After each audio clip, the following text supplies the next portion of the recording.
At my brother Edward's funeral, his lawyer pulled me aside and whispered, "Edward left you this envelope, read it alone."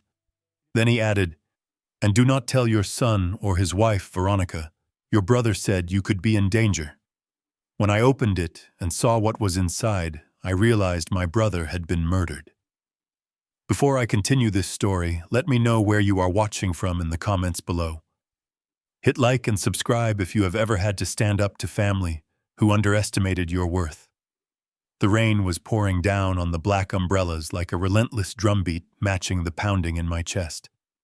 I stood there staring at the mahogany casket that held my brother Edward, the only decent man left in the Carter bloodline. To my right, my daughter-in-law, Veronica, was putting on a performance worthy of an Academy Award. She wailed loudly, clutching a lace handkerchief to her dry eyes, while her body shook with fake sobs.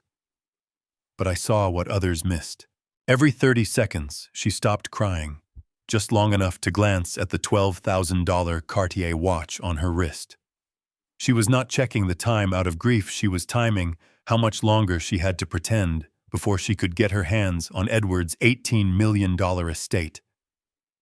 I felt a hand on my shoulder and turned expecting comfort from my only son, Brandon. Instead, I saw beads of cold sweat on his forehead, despite the chilly Seattle weather. He did not hug me. He did not ask how I was holding up.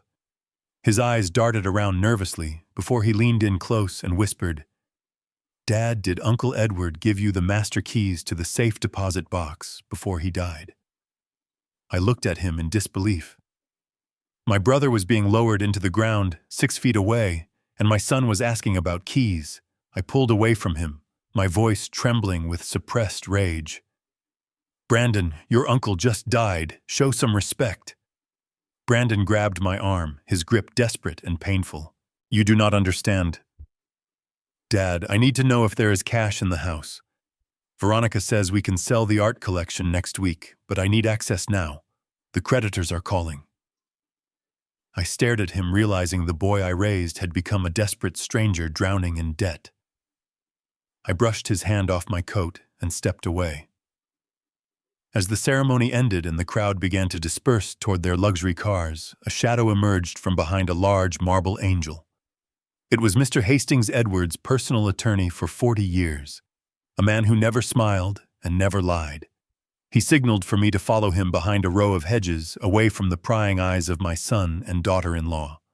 Hastings looked around to ensure we were alone, then reached into his trench coat and pulled out a thick, sealed envelope. His hands, usually steady as a rock, were shaking slightly.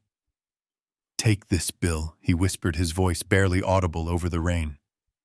"Edward gave this to me 3 days ago. He made me swear to give it to you only after he was in the ground." I reached for the envelope, feeling the weight of it. "What is it?" I asked. Hastings gripped my shoulder tight. "It is the truth, Bill. And whatever you do, do not let Veronica see it." Edward suspected they were poisoning him. I stepped inside my cramped one-bedroom apartment and threw the bolt lock. The silence here was heavy, broken only by the sound of the Seattle rain still hammering against the thin window pane. My hands were shaking as I placed the envelope on the scarred wooden table. It felt like I was holding a bomb. I tore the seal. Inside there was a key to a bank safety deposit box and a letter written on yellow legal pad paper. The handwriting was jagged and erratic, nothing like the precise architectural script my brother Edward was famous for. It looked like the writing of a man who was terrified. "Bill, if you are reading this, I am already dead. Do not believe the autopsy. Do not believe the heart attack story. They are killing me, Bill." Slowly. "Veronica and that doctor she hired, Ellis. They are forcing me to take digoxin. They tell me it is for my arrhythmia, but I checked the dosage on the bottle when the nurse was not looking. It is 3 times the lethal limit. They are stopping my heart on purpose." I had to sit down on my rickety chair. My knees gave out. Digoxin. I knew that drug. It was used for heart failure, but in high doses it induced cardiac arrest. They had murdered him in plain sight in his own home. I forced myself to keep reading, my eyes blurring with tears of rage. They are doing this for the money, but they do not know the half of it. Brandon thinks the estate is worth $2 million. He is an idiot who never paid attention to my investments. Bill, the real value of the portfolio is $18.5 million. I moved the liquid assets into a blind trust last week. You are the sole trustee. Do not let them find this letter. If they know you have the power to cut them off, they will kill you too. $18.5 million. The number echoed in my head. My brother was not just rich, he was a tycoon. And my son and his wife had killed him for a fraction of what he was actually worth. A cold fury replaced the grief in my chest. They thought they were inheriting a fortune, but they were walking into a trap Edward had set from the grave. I folded the letter and shoved it into the hollow leg of my kitchen table, a hiding spot I had used since I returned from Vietnam. Just as I stood up, a thunderous crash shook the front door. Dust fell from the ceiling frame. "Open up, Dad, we know you are in there." It was Brandon. His voice was not sad or mourning. It was aggressive and impatient. I barely had time to step back before the lock splintered. The door flew open, hitting the wall with a sickening crack. Brandon stood there flanked by Veronica and two massive men in blue coveralls who looked more like prison guards than movers. Veronica stepped over the threshold, her high heels clicking on my linoleum floor like gunshots. She looked around my small home with a sneer of absolute disgust, flicking a piece of peeling paint off her designer coat. "Pack your things, William," she said, not even bothering to call me Dad anymore. "This building is being condemned by the city tomorrow. You are coming with us. You have exactly 30 minutes to pack what you can carry. William." Veronica announced, checking her $12,000 watch, as if she were timing a boiling egg. "The demolition crew is scheduled for 6 a.m. sharp. My husband is company now acting CEO. Brandon here acquired this dilapidated building last week, and we are leveling it for a new luxury condo complex." I looked at my son, who was pretending to study the cracks in my ceiling. "Brandon, you bought the building I live in just to kick me out." "It is a strategic acquisition, Dad." Brandon mumbled, still refusing to meet my eyes. "It is just business." "Business," I shouted, my voice echoing in the small apartment. "I have tenant rights, Brandon. I have lived here for 10 years. I reached for the landline on the wall. "I am calling the police. You cannot evict a 72-year-old veteran without a court order and a 30-day notice. This is illegal." Veronica laughed. It was a cold, sharp sound that made the hair on my arms stand up. She reached into her designer purse and pulled out a crisp, legal document, slamming it onto my kitchen table next to my brother's death letter, which I had just hidden. "Actually, we can, William, especially when the tenant is in breach of contract for non-payment of rent." My jaw dropped. "That is a lie. I have never missed a payment in my life. My pension checks are set to auto-draft on the 1st of every month." "Not for the last 90 days, Veronica smirked, tapping a long, manicured fingernail on the paper. "Check your statements. Your account has been frozen due to suspicious activity. 3 months of arrears breaks your lease clause immediately. The eviction is effective as of this morning." I looked at Brandon, and the realization hit me like a physical blow. Last month, he had come over to help me fix my iPad. He had asked for my banking passwords to set up a new security feature. He had not secured my account, he had sabotaged it. He had deliberately blocked the transfers to frame his own father. "You set me up," I whispered, my hands curling into fists. "You stole my rent money to justify throwing me onto the street." "We are not throwing you onto the street, William," Veronica said, her voice dripping with fake sweetness. "We are taking you in. You are coming to live at Edward's estate with us. We are family after all." Before I could protest, Veronica snapped her fingers at the 2 large men standing by the door. "Get him in the car." They moved instantly. One grabbed my arm with a grip that bruised while the other started sweeping my belongings, My military medals, my wife his photo frame, my clothes into a black trash bag like they were garbage. Hey, let go of me. I struggled, but at 72 I was no match for two hired thugs. They dragged me out of my home past my neighbors, who peeked through their curtains too scared to intervene. I was shoved into the back seat of a black SUV with tinted windows. The child locks clicked shut instantly. Brandon got into the driver's seat. Veronica sat in the passenger side, checking her makeup in the mirror. I sat in the back, clutching the trash bag that contained my entire life. As the car sped away through the rain-soaked streets of Seattle, I felt the key to Edward's safety deposit box burning a hole in my pocket. We drove in silence up the winding hill to my brother's estate. Through the rain, the massive iron gates loomed like the entrance to a fortress. As we passed through and the heavy metal bars clanged shut behind us, I realized the terrifying truth. This was not a rescue mission. They were not taking me in to care for me. They were bringing me here to watch me. I was walking straight into the same slaughterhouse where my brother had died, and I was the next animal in line.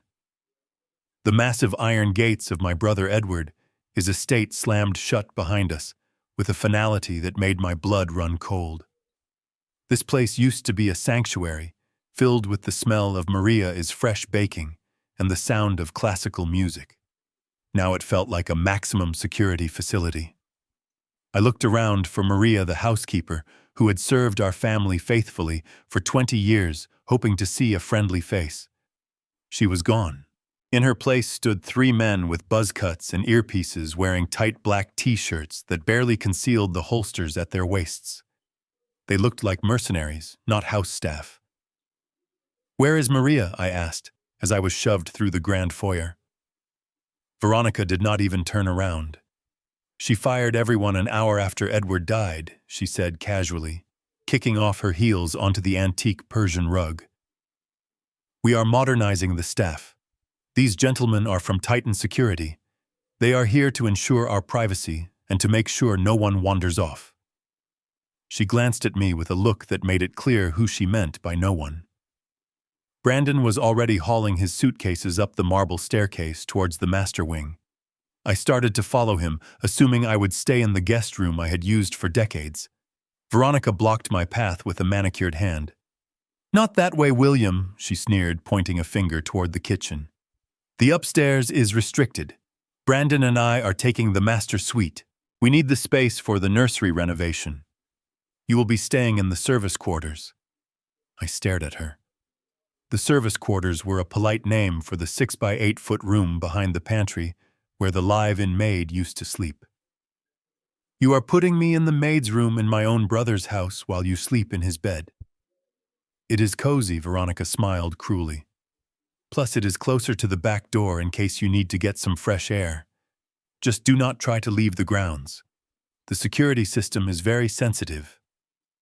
I gripped the trash bag containing my worldly possessions and walked past the dining room table where my brother used to host charity dinners for senators and CEOs.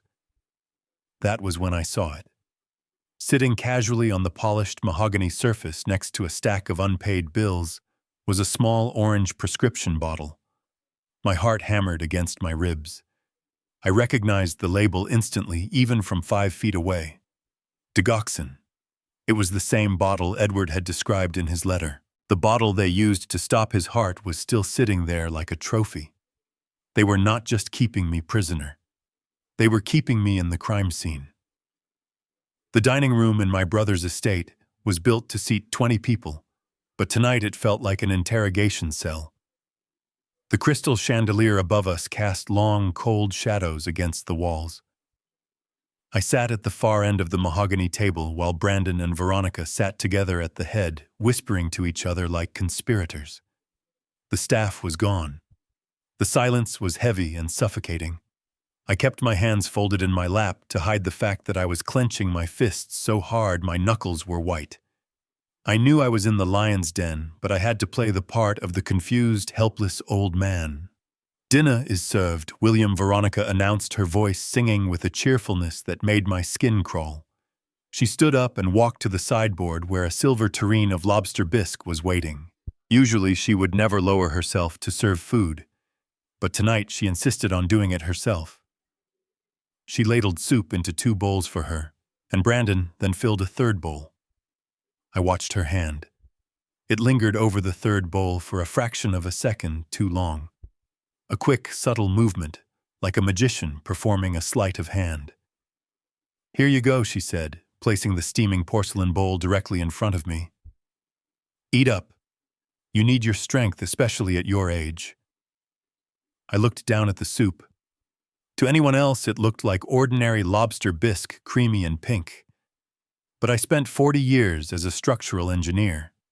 My entire career was built on noticing the smallest details, the hairline cracks in concrete, the slight discoloration in metal that signaled fatigue. I narrowed my eyes. The soup in my bowl had a slightly different viscosity than theirs. There was a faint, almost imperceptible milky film resting on the surface, and the steam rising from it did not smell just like seafood. It smelled bitter like almonds and chemicals. My heart began to race. It was the digoxin. They were not waiting. They were trying to overdose me on my very first night. If I ate this, I would be dead before dessert, and they would call it a tragic heart attack brought on by the stress of the eviction. But if I refused to eat, they would know that I was onto them. I looked up at Veronica. She was watching me intently, her fork hovering halfway to her mouth. Her eyes were predatory, waiting for me to take that first spoon. "Thank you, Veronica," I said, my voice trembling with a feigned weakness. I picked up my spoon. My hand started to shake. I exaggerated the tremor, letting my arm jerk spastically. "Careful, Dad," Brandon said, but he did not move to help. I lifted the spoon halfway, then let my arm spasm violently to the right. The heavy porcelain bowl went flying. It flipped over in the air and landed squarely in Veronica's lap. Hot, thick soup exploded everywhere, soaking her white silk dress and splashing onto her chest. "You stupid old fool," she screamed, jumping up and knocking her chair back. The scalding liquid was dripping down her expensive designer outfit onto the rug. "Oh, I am so sorry," I stammered, shrinking back in my chair, playing the part of the terrified invalid. My hand, it just slipped. Veronica's face was twisted in a mask of pure hatred. She looked ready to pick up the steak knife and finish me off right there. But before she could lunge at me, Brandon grabbed her arm and pulled her forcefully toward the kitchen to get towels. They thought I was deaf or too senile to hear, but my hearing was the one thing age had not taken from me. Through the swinging kitchen door, I heard Brandon hiss at her. "Are you crazy, Veronica? I saw how much powder you put in that bowl. That was 10 times the normal dose. He would have died right there at the table while we were eating." "Let him die," Veronica snapped back. "It saves us the trouble of waiting." "No," Brandon argued, his voice shaking with panic. "We need it to look natural in his sleep, not foaming at the mouth during dinner. We have to be smart about this." I sat alone in the dining room, staring at the empty spot where my poisoned bowl had been. My hands were no longer shaking. They were steady.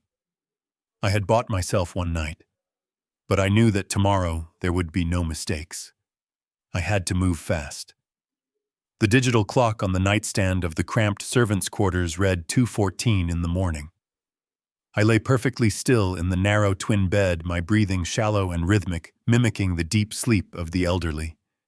My body ached from the tension of the day, but my mind was razor sharp. I knew there were cameras in the hallways, but Edward had mentioned in his letter that the service corridor near the kitchen had a blind spot, a flaw in the design he had meant to fix but never got around to. That flaw was my only lifeline now. I waited until I was certain the house was silent. Slowly, I pushed back the thin blanket and swung my legs over the side of the bed. My knees popped quietly, a reminder of my age, but I moved with the muscle memory of a man who had survived the jungles of Vietnam. I did not put on my shoes. Socks were quieter on the hardwood floors. I cracked the door open an inch. The hallway was pitch black save for a sliver of yellow light spilling from the kitchen doorway at the far end of the corridor. I crept forward, pressing my back against the cold plaster wall, counting my steps. As I got closer, I heard a voice. It was low and urgent. It was Veronica. She was not asleep in the master suite with my son. She was downstairs, plotting. I stopped just outside the doorframe, straining to hear. "I do not care about the risks, Ellis," she hissed. Her voice lacked the sugary sweetness she used when Brandon was around. This was the real Veronica, cold and transactional. Just increase the dosage. The old man is tougher than Edward was. That stunt with the soup tonight set us back. I felt a chill run down my spine. She was talking to Dr. Ellis, the man who had signed my brother's death certificate. "You promised me this would be over by Friday," she continued, her voice rising in agitation. "I put a $20,000 non-refundable deposit on that Porsche 911 Turbo S this morning. The dealer said if I do not wire the remaining $140,000 by the weekend, they sell it to someone else. I am not losing that car, Ellis." I clamped a hand over my mouth to stop a gasp. My life, my brother's legacy, and the entire Carter estate were being weighed against a luxury sports car. She was willing to kill two men just to drive a status symbol. "Figure it out," she snapped. "Or I will find a doctor who has more guts and less scruples. And Ellis, remember, I have the emails. If I go down, you go down." I leaned in closer, trying to hear the doctor's response on the other end. But I shifted my weight too much. The old floorboard beneath my left foot let out a long, groaning creak. In the silence of the night, it sounded like a gunshot. Veronica stopped talking mid-sentence. There was a terrifying pause. "Hold on," she whispered. I heard the distinct sound of a drawer sliding open and the metallic scrape of steel against wood. She was grabbing a knife from the butcher block. This was not a woman checking for a burglar. This was a killer clearing a perimeter. "Who is there?" she called out. Her voice was steady, dangerous. Panic surged through me. I could not run back to my room in time. She would see me. I looked around frantically. To my right, in a decorative alcove, stood a 5-foot bronze statue of Atlas holding up the world. It was my only chance. I threw myself behind the heavy marble pedestal, squeezing my body into the dark corner, just as Veronica stepped into the hallway. Through the gap between the statue and the wall, I saw her. She was wearing a silk robe, and in her right hand she gripped a 6-inch paring knife. The blade caught the kitchen light. She walked slowly past my hiding spot. I held my breath, my lungs burning. She stood there for what felt like an eternity, listening, her head cocked to the side like a predator hunting in the tall grass. If she took one step closer, she would see my shadow. If she looked down, she would see my reflection in the polished floor. I gripped the back of the statue, preparing to fight for my life, with nothing but my bare hands. The next morning, I put on my best performance of a senile old man. I shuffled into the kitchen, wearing my pajamas inside out, intentionally dragging my feet across the expensive Italian marble floor. I let my mouth hang open slightly and stared blankly at the refrigerator, as if I had forgotten what it was. Brandon and Veronica were already sitting at the island. The air smelled of expensive espresso and greed. "Good morning, Martha," I mumbled, looking directly at Veronica. I deliberately called her by my late wife's name. Veronica rolled her eyes so hard I thought they would get stuck. "Oh, God. Brandon, he is getting worse. He thinks I am your dead mother." She turned back to her phone, ignoring me completely, as if I were a piece of furniture that had seen better days. I sat down at the far end of the island and watched. They were so convinced of my mental decline that they did not even bother to lower their voices. "The auction house rep will be here at noon," Veronica said, tapping on her tablet. "I told him we want a quick sale on the entire art collection. He said he can get us $500,000 for the 19th century landscapes alone if we bundle them." Brandon looked nervous, his hand shaking as he held a coffee cup. "Are you sure, Veronica? Uncle Edward's will has not even been probated yet. If the executor finds out we are selling assets before the legal transfer, we could go to jail for fraud." Veronica slammed her hand down on the counter, making me jump. Stop being such a coward. We need cash today, Brandon. That 500,000 is just a drop in the bucket compared to what we owe. Just sign the papers for the commercial lot. The developer is waiting. My ears perked up. The commercial lot. Edward owned a prime piece of real estate downtown that was zoned for a skyscraper. It was worth millions. Brandon pulled a thick stack of documents out of his briefcase. I squinted my eyes.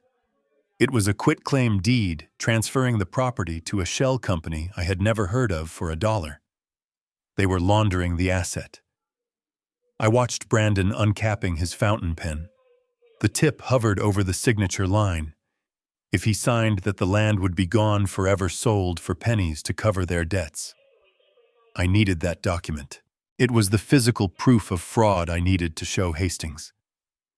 I stand up shakily, my hand reaching for the pitcher of orange juice near Brandon, his elbow. Juice, I croaked. I want juice. Sit down, Dad. I will get it, Brandon snapped, not looking up. I lunged forward, pretending to lose my balance. My arm swept across the counter, knocking the heavy glass pitcher directly onto Brandon's lap. Cold, sticky juice exploded everywhere, soaking his suit pants and the expensive rug. Damn it, old man, Brandon screamed, jumping up. While Brandon was cursing and wiping his pants and Veronica was screaming for a towel, their eyes were off the table. In that split second of chaos, I reached out with a speed that defied my age. I snatched the unsigned deed from the pile and shoved it deep into the pocket of my pajama pants. I am sorry, I wailed, playing the part perfectly. I just wanted juice. Get him out of here, Veronica shrieked, pointing at me with a juice-stained finger. Lock him in his room before he destroys anything else. As Brandon dragged me back toward the servant quarters, I kept my head down to hide the triumphant smirk on my face. I had the paper. Now I just needed to get it out of the house. The opportunity arrived at 2 p.m. on a Tuesday. Veronica had taken the Bentley to the Diamond Spa downtown for a $600 facial and a seaweed wrap, leaving the house quiet for the first time in days. Brandon was supposedly working in the living room, but when I walked past, I saw him sprawled out on the leather sofa with a half-empty bottle of scotch on the floor, snoring loud enough to shake the windows. The stress of his gambling debts was clearly taking its toll, and alcohol was his only coping mechanism. I moved quickly to the east wing of the house toward Edward's private study. The door was made of solid oak and looked impenetrable. Veronica had placed a heavy-duty padlock on the latch, a crude addition to such an elegant room, but it showed just how desperate they were to keep me out. They did not know that before I was a structural engineer, I worked construction in Detroit. We lost keys all the time. I pulled a stiff wire paperclip from my pocket and straightened it out. My hands were 72 years old and stiff with arthritis, but my mind knew exactly how the tumblers inside a cheap lock worked. I inserted the wire, applying just the right amount of torque. 10 seconds. That was all it took. The lock clicked open with a satisfying snap.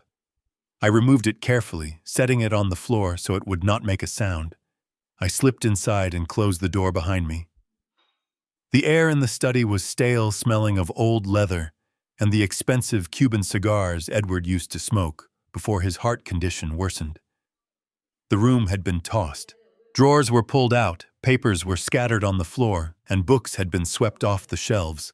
They had torn this place apart looking for the liquid assets. But they did not know my brother like I did. Edward was a man of patterns.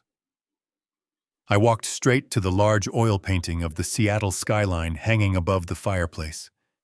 In his letter, Edward had written, "Look behind the city we built together." It was a reference to our first big construction project in 1982. I gripped the heavy gold frame and pulled.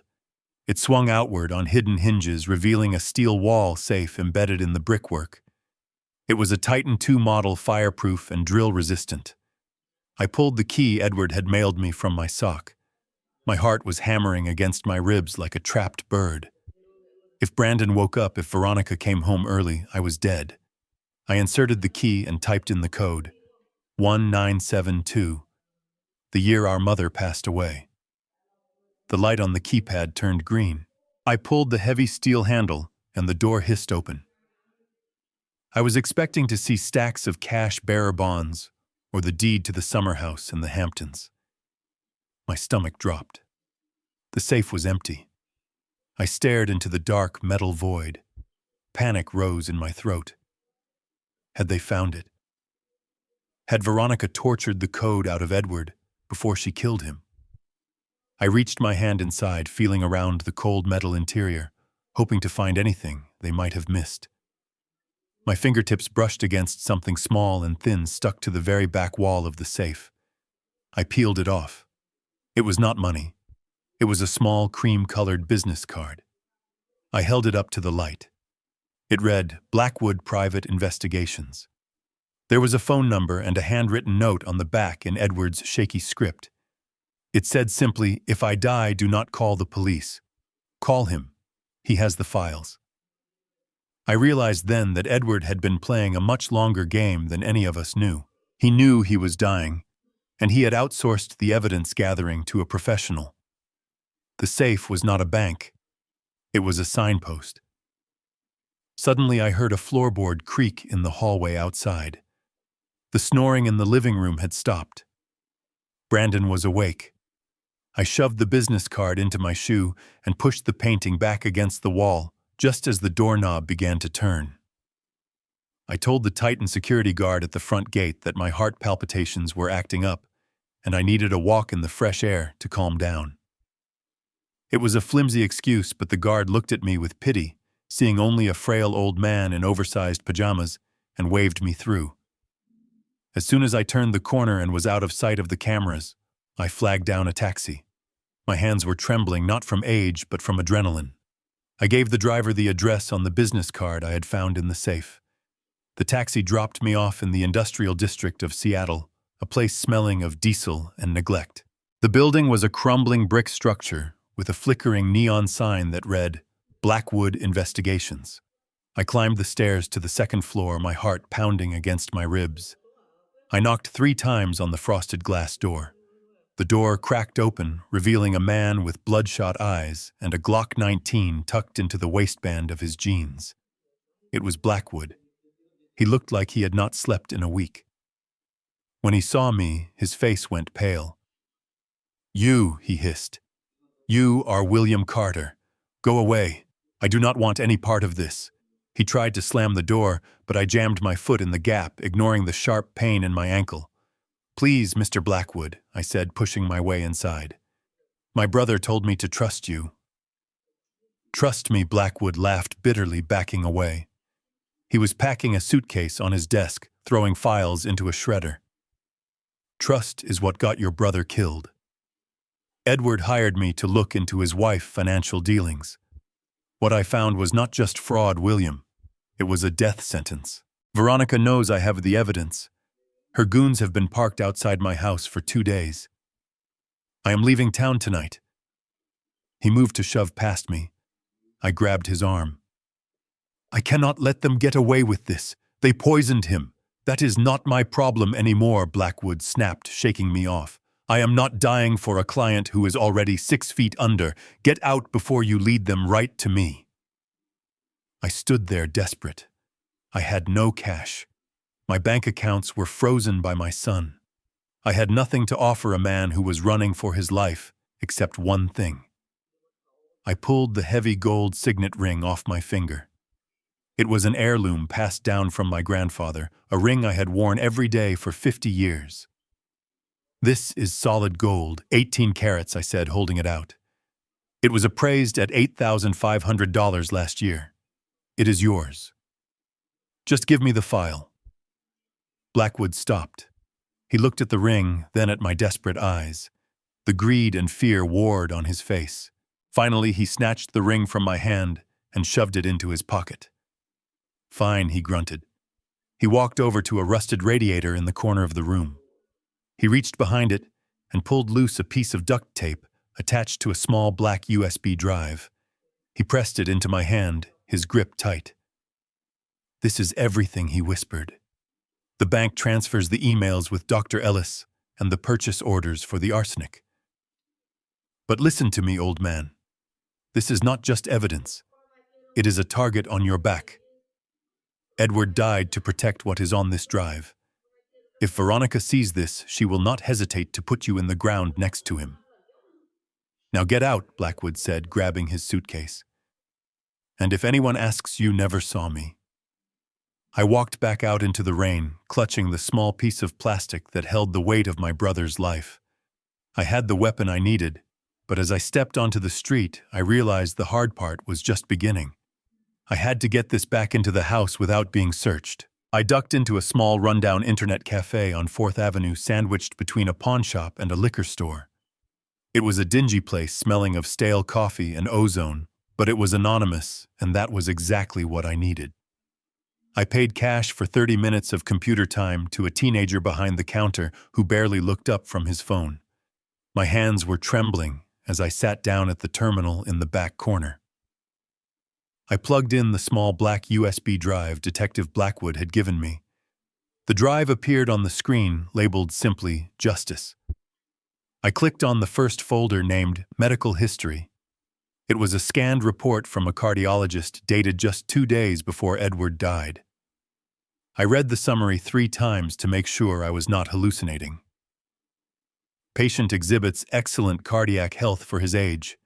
No signs of arrhythmia. No heart failure. My breath hitched in my throat. The digoxin prescription was not treating a disease, it was creating one. Dr.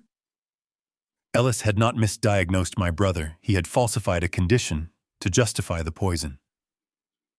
Edward was perfectly healthy until they started treating him. I opened the next file, hoping to find bank transfers, but what I found was far more chilling. It was a digital receipt from an industrial chemical supply company in Oregon. It was for 2 pounds of industrial-grade arsenic. The date on the invoice was 3 weeks ago. The buyer was listed as a shell corporation, but the delivery address was a P.O. box I recognized instantly. It was the same box Veronica used for her online shopping deliveries to hide her spending from Edward. The receipt was signed with an alias V. Stone. Stone was her maiden name. I felt sick to my stomach. This was not just a crime of passion or opportunity. This was calculated, cold-blooded slaughter. They had a primary plan with the heart medication and a backup plan with the arsenic in case the heart attack did not look convincing enough. She had bought enough poison to kill an army.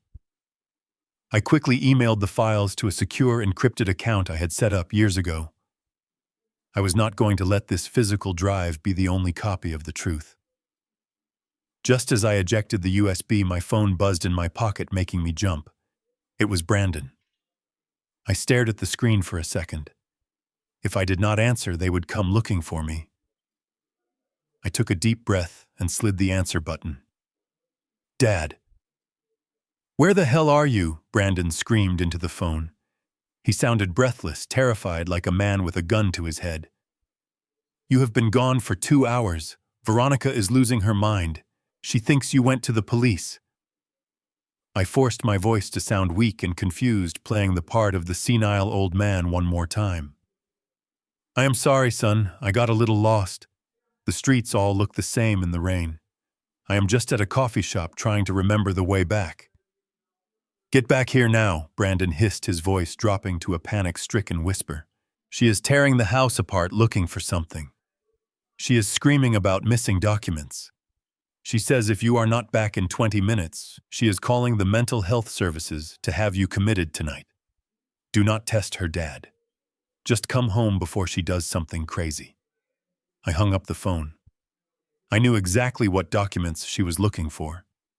The deed I stole from the kitchen and the files I now had in my pocket. I had to go back into the lion's den, but this time I was not a victim. I was a hunter with ammunition. I flagged down a yellow taxi on 4th Avenue, my heart still racing from what I had just discovered. I told the driver to take me to a drop-off point half a mile from the estate, intending to walk the rest of the way through the woods to avoid the front gate cameras. I sat low in the back seat, watching the rain streak against the window, clutching the small USB drive in my pocket, so tight my knuckles turned white. It was just a piece of plastic, but it contained the proof that my brother was murdered in cold blood. We merged onto the wet highway, and I instinctively checked the side mirror, a habit from my days in the service. A black pickup truck with tinted windows was following us. It was not just behind us, it was hunting us. The truck accelerated aggressively, its high beams blinding the taxi driver. "Hey buddy, watch it!" the driver yelled, waving his hand at the rearview mirror. "He is not going to stop," I shouted. "Drive faster!"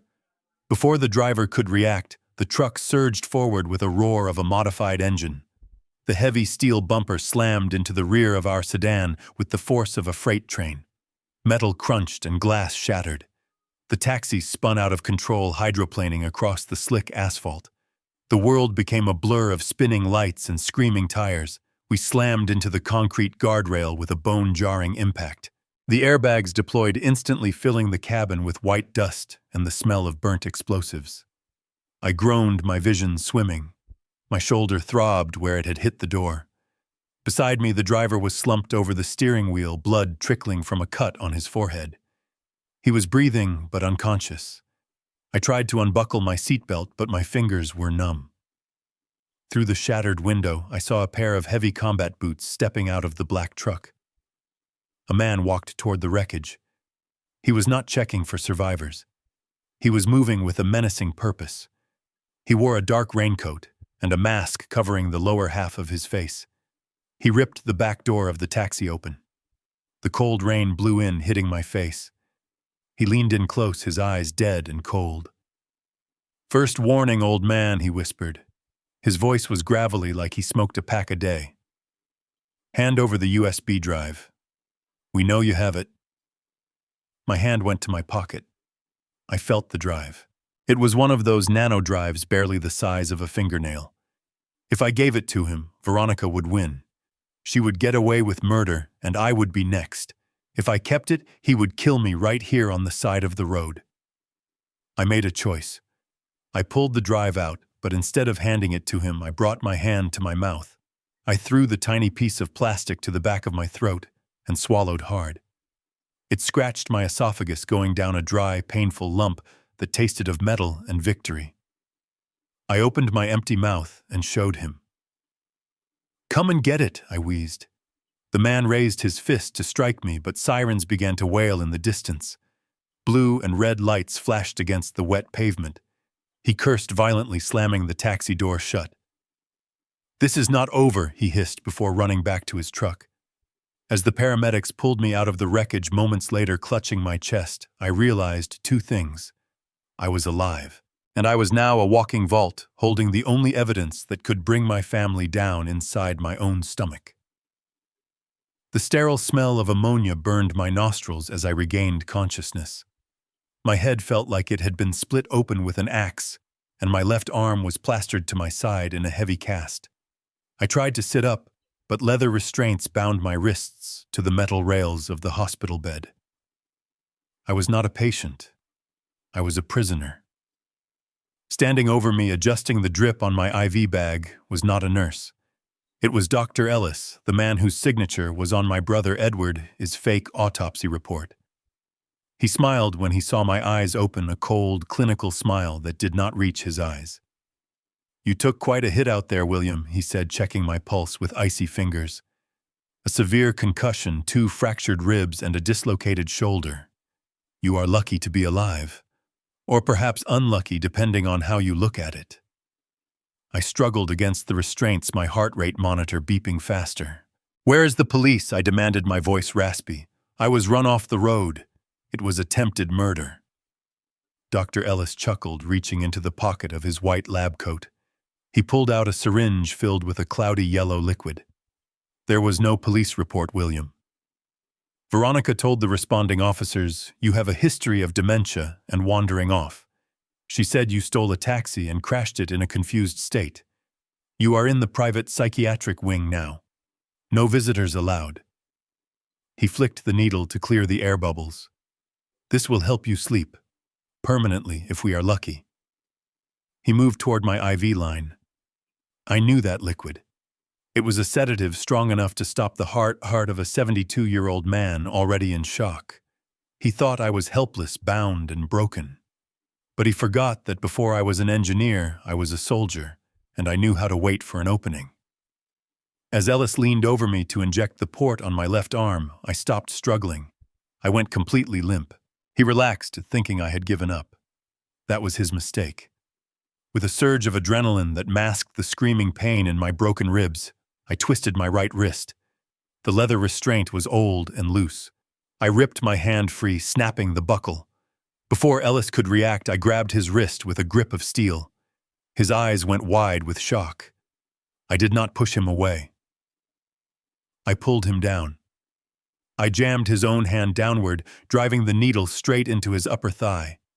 He howled in agony, dropping the syringe and stumbling back. He crashed into the instrument tray, sending metal tools clattering across the floor. He clawed at his leg, cursing vilely.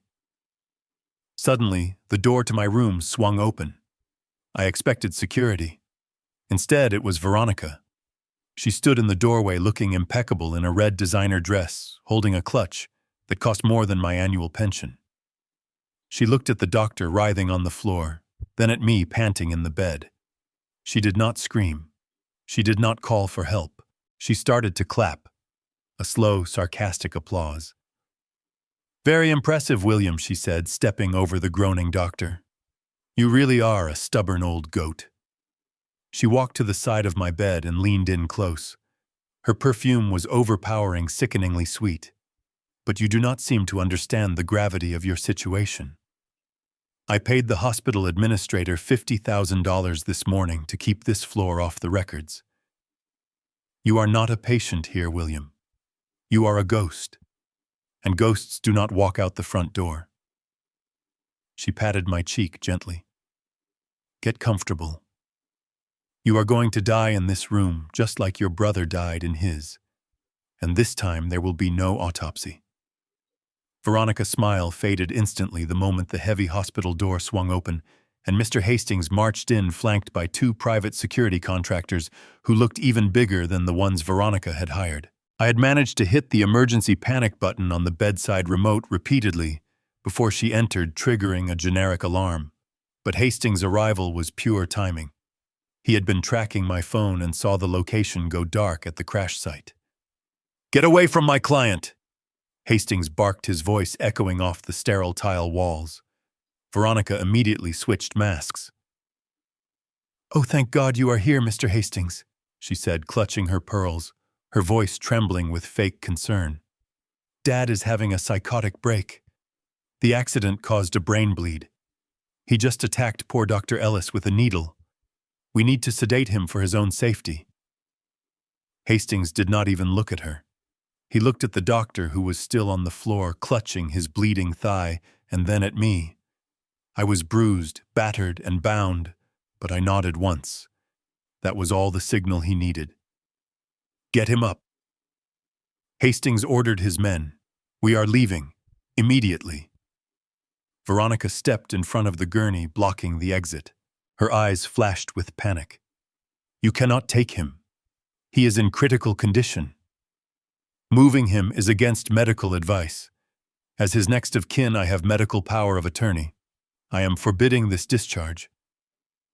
Hastings stepped close to her, invading her personal space. He pulled a folded document from his breast pocket. "Actually, Veronica, you do not. Edward granted William full autonomy in his living will, and I represent William. Furthermore, if you do not step aside in the next 5 seconds, I will have this hospital surrounded by police. I will file charges for false imprisonment, kidnapping, and attempted murder. And Dr. Ellis." Hastings looked down at the sweating doctor. "I will have your medical license revoked and framed on my wall before dinner." The room went deadly silent. Dr. Ellis, pale and bleeding, shook his head at Veronica. He was done. "Fine," Veronica hissed, stepping aside. Her face was twisted in ugly defeat. "Take him. But remember, his apartment is condemned. He has nowhere to go. He has to come back to the estate." That was the trap, I knew it. She wanted me back in the house where she could control the environment. If I went back as a fighter, she would find another way to kill me. I needed a disguise. I let my body go limp. I allowed my left eyelid to droop and let my mouth hang slack. I let my left arm slide off the mattress and dangle dead weight. When the security guards lifted me into the wheelchair, I did not help them. I dragged my left leg like it was made of wood. Where home? I slurred intentionally, letting a line of drool escape the corner of my mouth. Veronica watched me closely, her eyes scanning for any sign of deception.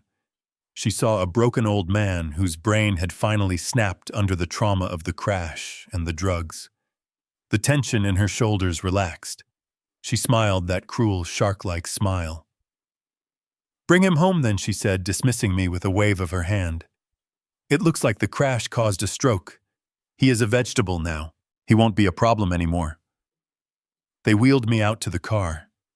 I kept up the act, staring blankly at the rain. They thought they were bringing a helpless invalid back to the mansion. They did not know they were carrying a Trojan horse right through the front gates. I was back inside, and this time I was invisible. Dui day là nội dung chi tiết cho đoạn Wipon được viết bằng tiếng Anh tối ưu hóa cho dòng đọc AI, không tiêu đề, không ký tự đặc biệt, tập trung vào xung đột và cú twist về đứa con. They dumped me onto the narrow mattress in the servants' quarters like a sack of unwanted laundry. I lay there with my mouth slightly open and my eyes fixed on a water stain on the ceiling. I had to maintain the illusion of a stroke victim perfectly because I knew Veronica was watching. She stood over me holding a long silver sewing needle she had pulled from a repair kit. "Let us see if anyone is actually home," she whispered. Without a shred of hesitation, she drove the metal tip deep into the soft arch of my right foot. The pain was sharp and white-hot like a hornet sting magnified 10 times. My body wanted to jerk. My throat wanted to scream. But I went to a place in my mind that I hadn't visited since 1971 in the jungle. I locked my muscles. I disconnected my brain from my nerves. I did not flinch. I did not gasp. I did not even blink. Veronica pulled the needle out and wiped a drop of my blood on the sheet. She laughed a cold, satisfied sound. "He is gone," she announced to the empty room. "The lights are on, but nobody is home." She walked to the door and whistled. Dr. Ellis walked in, loosening his tie. He looked at me with a mixture of disgust and amusement. "Are you sure he is out?" Ellis asked, nudging my bed with his knee. "I just stabbed him, and he did not move a muscle," Veronica said, wrapping her arms around the doctor's neck. "He is a vegetable, Ellis, a drooling, brain-dead vegetable. We can do whatever we want right in front of him, and he won't remember a thing." To prove her point, she kissed him. A long, passionate kiss right there in the room where my brother used to sleep. It was the ultimate disrespect. They were not just killing our family line, they were dancing on its grave. Ellis pushed her back slightly onto the edge of my bed. The mattress shifted under their weight. I stared blankly ahead, forcing my breathing to remain shallow and rhythmic, even as rage boiled in my gut. "We need to be careful," Veronica Ellis murmured between kisses. "If Brandon finds out about us, he will cut the funding. We need him to sign the final release forms for the estate transfer on Friday." Veronica laughed, stroking the doctor's hair. "Brandon will do whatever I tell him to do. He is weak, Ellis. He is nothing like you. Besides, he is so happy about becoming a father, he would sign his own death warrant if I asked him to." Ellis paused, his hand resting on her stomach. "About that, are you sure the timing works? If he does the math." "He won't do the math." Veronica interrupted, her voice dropping to a conspiratorial whisper. "He thinks he is the father, Ellis. He thinks this is the Carter heir. But you and I know better, don't we?" My heart stopped beating for a second. "This baby is pure you," Veronica said, pulling Ellis closer. "It is our insurance policy. Once Brandon signs the estate over to the child, we will be the legal guardians of an $18 million fortune. And then Brandon can have a tragic accident just like his father and his uncle. I lay there paralyzed by choice and by horror. The child was not my grandson. It was the spawn of the man who murdered my brother. Brandon was not just a pawn, he was the next victim. They were going to kill my son as soon as the ink was dry. I knew then that I could not just expose them. I had to destroy them. It was 3 a.m. when the door handle turned. I lay perfectly still, letting my breath hitch in a rhythmic rattle like a dying man. The room smelled of mildew and old dust, but the scent that drifted in was far stronger. It was stale scotch and fear. It was Brandon. He collapsed into the wooden chair beside my bed, burying his face in his hands. He was weeping. Not the fake tears Veronica shed at the funeral, but the ugly sobbing of a man who knows he is ruined. "I am sorry, Dad," he whispered, his voice cracking. "I never wanted this. It was just supposed to be the money, the gambling debt. $450,000, Dad. The bookies said they would break my legs. They said they would come for the house." He looked at my motionless face, thinking I was too far gone to hear him. Veronica said it would be easy, he continued, wiping his nose on his sleeve. She said Uncle Edward would just go to sleep and we would pay off the debt and start over. But she went too far. And now she says you have to go too. She says we cannot risk you waking up. He reached out and took my hand. His palm was clammy and shaking. "I am a coward, Dad. I am so sorry." I decided right then that my son was not evil, just pathetically weak, and weakness could be managed. I tightened my grip. Brandon tried to pull his hand away, thinking it was a muscle spasm, but I clamped my fingers around his wrist with the crushing strength of a man who had built skyscrapers with his bare hands.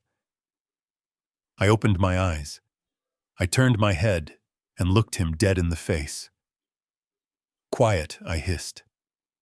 Brandon gasped, stumbling back and knocking the chair over. He looked like he had seen a ghost. "Dad, you are awake." I sat up slowly, ignoring the stiffness in my joints. "I am not just awake, Brandon. I am the only thing standing between you and a prison cell." He started to hyperventilate.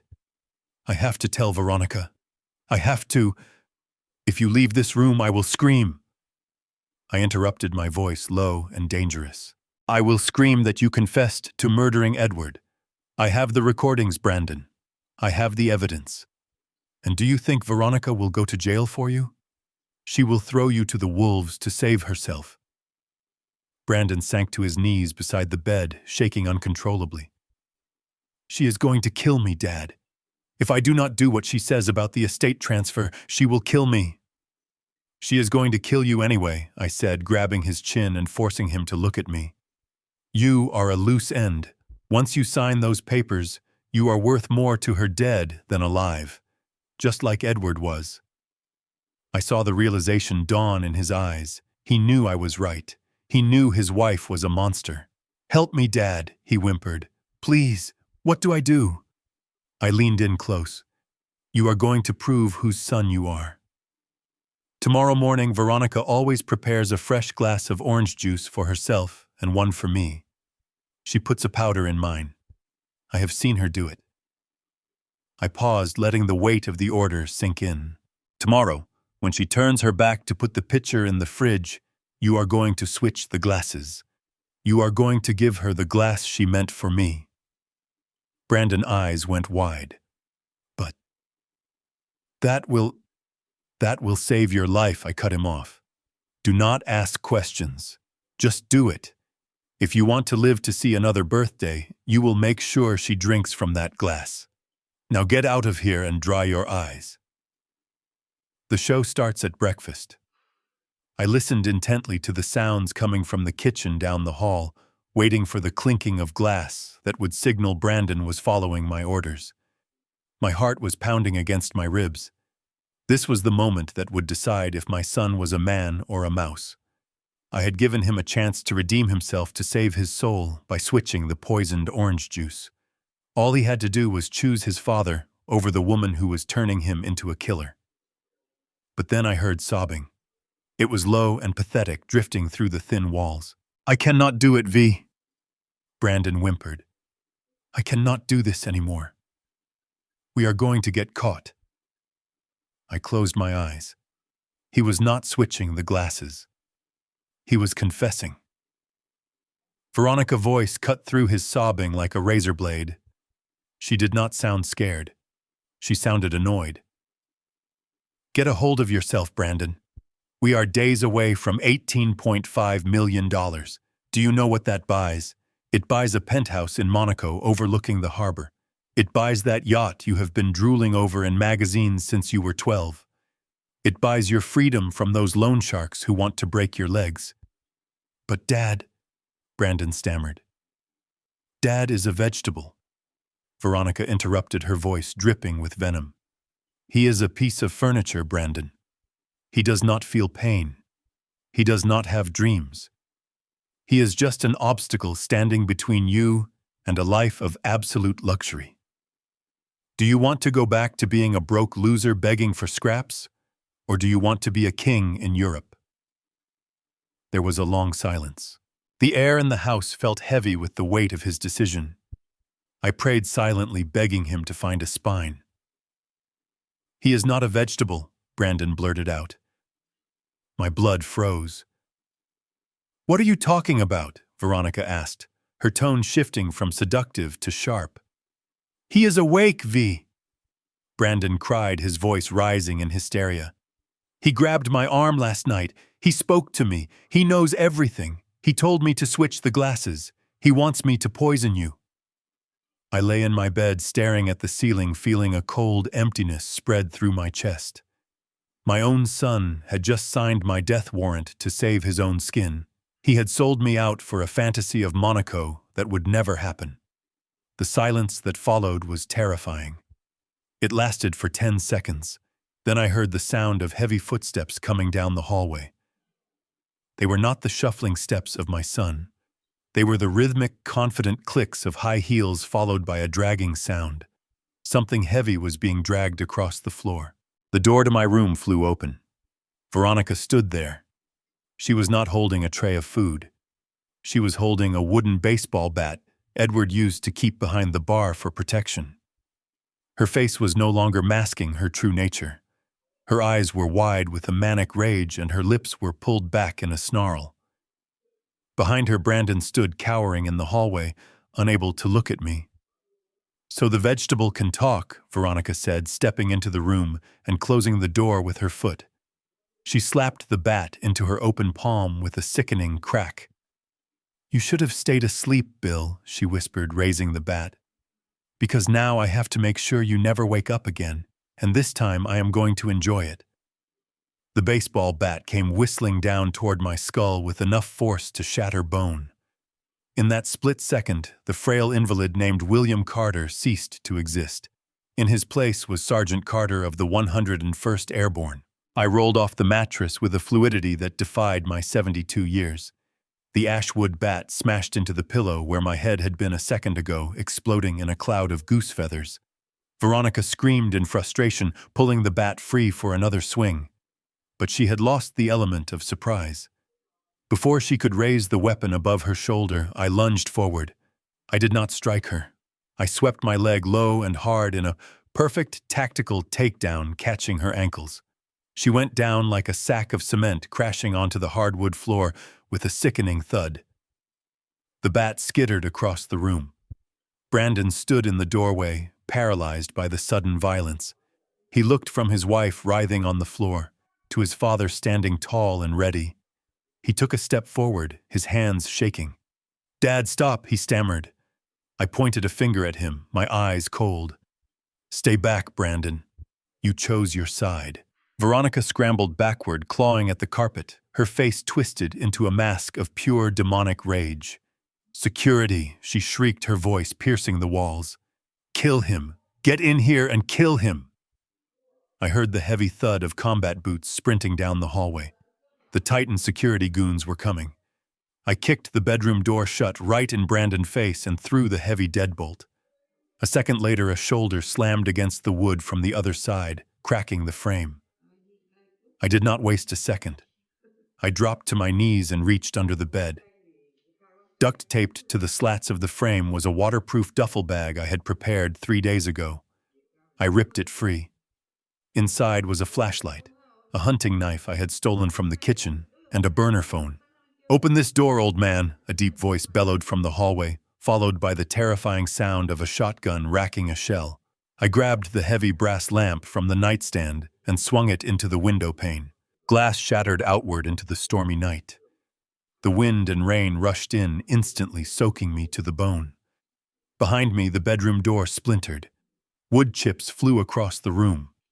A black-gloved hand reached through the hole trying to find the lock. I threw the bag out into the darkness and vaulted onto the windowsill. I took one last look at Veronica, who was now standing up, holding her stomach, and laughing maniacally. "Run, William, run," she taunted. "The dogs are hungry tonight." I jumped. I landed hard in the muddy flower bed, rolling to absorb the impact. Pain shot through my bad shoulder, but I ignored it. I scrambled to my feet, grabbing my bag, and sprinted toward the dense tree line that marked the edge of the estate. Behind me, I heard the window shatter completely as the guards opened fire. Bullets chewed up the mud around my feet, but I was already gone, disappearing into the shadows of the forest. The game of cat and mouse had just turned into a war. The forest behind the estate was a nightmare of twisting roots and freezing rain. The downpour was torrential, soaking my clothes instantly and turning the ground into a slick, treacherous mudslide. It felt exactly like the day we buried Edward in the cemetery. Only now the water running down my face was not grief, but survival. My lungs burned with every breath, and my bad shoulder throbbed in rhythm with my heartbeat. But I pushed the pain aside. I could hear them behind me, the deep guttural barking of attack dogs echoing through the trees. Veronica had released the hounds. I scrambled up a steep embankment, slipping and clawing at the wet earth. I knew I could not outrun a German shepherd, and I certainly could not fight 2 armed mercenaries in a foot race. I had to use the one weapon they did not have: my knowledge of this land and the laws of physics. I reached the perimeter fence where the old security lighting system was installed. Edward and I had wired this grid ourselves 30 years ago. I knew exactly where the junction box was. I pulled the hunting knife from my bag and pried the rusted cover open. Inside, the wires were humming with 220 volts of electricity. I looked back. The flashlight beams of the guards were cutting through the darkness, getting closer. I could hear their boots splashing through the puddles. I made a split-second calculation. I slashed the insulation on the main power feed, exposing the raw copper wire. Then I kicked the heavy cable down so it dangled directly into a large depression in the mud that was rapidly filling with rainwater. It was a crude trap, but effective. I scrambled up a nearby oak tree, dragging my aching body onto a low branch just as the first dog burst into the clearing. The dog stopped sniffing the air, confused by the scent of ozone. 2 guards emerged from the brush, breathing hard, their weapons raised. They did not see the wire. They only saw the empty path ahead. "Clear left," one shouted, stepping forward. He stepped right into the puddle. The effect was instantaneous. The moment his boot made contact with the electrified water, the circuit closed. Blue sparks arc up his leg, and he stiffened, letting out a strangled cry as the current seized every muscle in his body. The second guard instinctively reached out to grab his falling partner, and the current jumped to him too. They both collapsed into the mud, twitching uncontrollably as the smell of burnt rubber filled the air. I did not stay to watch. I dropped from the tree and sprinted the last 100 yards to the highway. The sounds of the storm masked my footsteps. I burst out of the tree line and onto the asphalt just as a pair of headlights cut through the gloom. A black Lincoln town car screeched to a halt in front of me. The back door flew open. Mr. Hastings sat inside, calm as a statue amidst the chaos. "Get in, William," he said, holding the door open. "I told you I never lose a client." I dove into the leather back seat, gasping for air as the car sped away, leaving the estate and its monsters disappearing in the rearview mirror. I was battered, bleeding, and exhausted, but I was free, and I was ready to end this. The safe house was a windowless apartment in the basement of a high-rise in downtown Seattle. It smelled of bleach and canned air. There were no luxuries here, just a cot, a metal table, and a high-end computer rig with satellite encryption. Hastings locked the steel door behind us and engaged 3 separate deadbolts. For the first time in 48 hours, I stopped looking over my shoulder. I collapsed onto the cot, shivering in my wet clothes. My body was screaming in protest. The adrenaline that had carried me through the forest was fading, leaving behind a deep, bone-chilling exhaustion. But I could not rest yet. I had one more painful task to complete. "I need a bucket," I croaked, holding my stomach. Hastings did not ask questions. He grabbed a metal basin from under the sink and handed it to me. He turned his back out of respect, giving me a moment of privacy. I leaned over the basin, forcing my gag reflex, triggering the spasms my body was desperate to reject. It was violent and agonizing. My throat burned with acid and bile. Finally, with a wet heave, I heard the distinct clink of hard plastic hitting the metal. I wiped my mouth with the back of my hand. "I am sorry about that," I said, my voice raspy. Hastings handed me a bottle of water and a pair of tweezers. He picked up the small biohazard bag containing the tiny nanodrive I had just regurgitated. He washed it in the sink with rubbing alcohol, drying it carefully with a lint-free cloth. His face was a mask of grim concentration.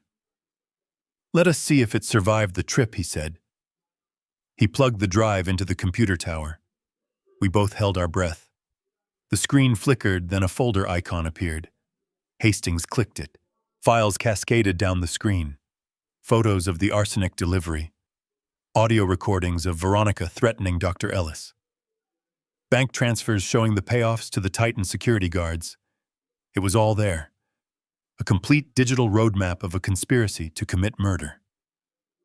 Hastings sat back in his chair, letting out a long, slow breath. "This is it, William. This is a slam dunk. We have enough here to put Veronica and Dr. Ellis away for life without parole. We can even get Brandon on accessory charges."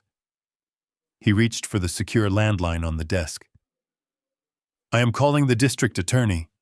We can have a SWAT team at the estate within the hour. We can end this tonight." I reached out and placed my hand over his, stopping him from lifting the receiver. "No," I said. Hastings looked at me confused. "William, this is evidence of capital murder. Every second they are free is a risk. Why would you wait?" I looked at the glowing screen, at the faces of the people who had killed my brother and tried to kill me. "If we call the police now, they get lawyers. They get bail hearings. They get to spin the story in the press. Veronica will claim she was coerced. She will lie. She will fight." I stood up, ignoring the pain in my ribs. "Tomorrow morning is the official reading of Edwards." "Will," I said, my voice steady and cold. "The entire family will be there. The business partners. The cousins who never visited but want a check. Even the press might be there because of Edwards' high profile. I want them to think they won Hastings. I want Veronica to sit in that chair, believing she owns the world. I want her to feel the victory. And then I want to rip it away from her in front of everyone she has ever tried to impress. I do not just want justice. I want humiliation." Hastings looked at me for a long moment, studying the hard set of my jaw. Slowly, he took his hand off the phone. A small, dark smile touched his lips. "Very well, William," he said. "The reading is at 9 a.m. We better get you a suit. You cannot come back from the dead looking like that." Hastings handed me the burner phone. It felt heavy in my hand, like a grenade with the pin pulled. It was time to set the trap. If I just showed up tomorrow unannounced, they might panic and flee, or worse, they might start shooting before I even got through the door. I needed them calm. I needed them arrogant. I needed them to believe they had already won. I dialed Brandon his number. He picked up on the first ring. "Dad, where are you?" He was screaming, but his voice was thin and brittle, cracking with hysteria. Veronica is tearing the house apart. She has the guards sweeping the woods. She says if we find you, she is going to finish what she started. I took a deep breath and let my shoulders slump, forcing my voice to tremble. I channeled every ounce of exhaustion and fear I had felt over the last 3 days. "I am tired, son," I whispered into the phone. "I am so tired. I cannot run anymore, Brandon. I am cold, and my chest hurts." I think I pushed myself too hard. There was a pause on the other end. I could hear Brandon breathing fast. "Where are you, Dad? Tell me and I will come get you." "No," I said quickly. "I am safe for tonight. I am at a motel off the interstate. But I am done fighting Brandon. Tell Veronica she wins. Tell her I will sign the papers. I will sign the estate over to the baby. I just want this to stop." "You mean it?" Brandon asked, hope flooding his voice. "You will sign the waiver?" "Yes," I lied. "But I will only do it tomorrow at the official reading. I want Mr. Hastings to witness it so it is legal. Tell Veronica to be there at 9 a.m. sharp. Tell Dr. Ellis to be there too. I want everyone to see that I am stepping aside peacefully. Just promise me she won't hurt me." "I promise, Dad." Brandon sobbed. "I promise. Just come home. We can be a family again." I hung up the phone. I looked at Hastings. "They took the bait," I said. "They will be there." Hastings nodded grimly. "Then you need to look the part. Look. You cannot walk in there looking like a fugitive." He pointed to a garment bag hanging on the back of the door. I unzipped it. Inside was a charcoal gray bespoke Italian suit. It was Edward's. He kept a spare wardrobe at the firm for emergencies. I touched the fabric. It was soft and expensive, the kind of armor a man wears when he controls the world. I went into the small bathroom and turned on the hot water. Steam filled the air, fogging up the mirror. I looked at my reflection. My face was bruised, my hair was matted with mud, and my eyes were haunted. I looked like a victim. I grabbed a razor and shaving cream. With every stroke of the blade, I scraped away the helpless old man. I scraped away the invalid who spilled soup. I scraped away the terrified father who hid in the woods. I washed my face with freezing cold water and slicked my gray hair back. I stepped out and put on the suit. The white shirt was crisp and starched. The silk tie was blood red. The jacket fit me perfectly across the shoulders. I buttoned it up and felt a transformation take hold. I was no longer William, the retired engineer living on a pension. I was a Carter. I walked back to the mirror and adjusted my cuffs. The man staring back at me was not afraid. He was cold. He was calculating. He was dangerous. Hastings stood by the door, checking his watch. "The car is ready, William. Are you ready?" I straightened my tie one last time and looked at my own reflection with a steely resolve. "The sheep is gone," I said quietly. "It is time to go hunting." The grand living room of the Carter estate had been transformed into a theater of greed. The heavy velvet curtains were drawn tight against the morning sun, casting a golden gloom over the gathered assembly. It was a room where my brother Edward had once discussed architecture and charity, but today it smelled of stale coffee and desperation. The room was packed, not just with the immediate family, but with the extended clan. Cousins I had not seen in 20 years. An aunt who had borrowed $10,000 from Edward in 1995 and never paid it back. They were all there, circling the buffet table like vultures waiting for the carcass to be carved. At the center of it all stood Veronica. She was radiant in a black dress that was cut too low for a memorial gathering, and she held a crystal flute of champagne despite the early hour. She looked like a queen holding court. Beside her, Dr. Ellis sat nervously on the edge of the sofa, tapping his foot while Brandon paced back and forth near the window, checking his watch every 30 seconds. He looked pale and nauseous, knowing that he was waiting for his father to arrive and sign away his life. Veronica clapped her hands, demanding silence. The murmur of the greedy relatives died down instantly. "Thank you all for coming on such short notice," Veronica announced, her voice projecting with practiced confidence. "I know this is a difficult time. Edward passing was tragic and sudden. And as many of you know, poor William is not doing well. The accident yesterday took a terrible toll on his already failing mind." She paused to let out a theatrical sigh, touching her hand to her chest. However, before his decline, William agreed that the burden of managing this estate is too much for him. He has agreed to waive his rights as executor. Therefore, according to the addendum Edward signed just before he died, I am to be the sole trustee of the Carter fortune until my unborn son comes of age. A ripple of shock and jealousy went through the room. The cousins whispered furiously. They had hoped for a payout, not a dictator. "But surely there is a reading," Uncle Bob shouted from the back. "We have rights."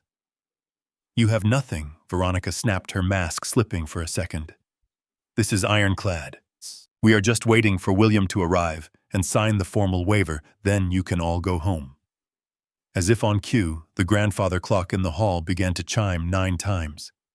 The deep, resonant bong echoed through the house.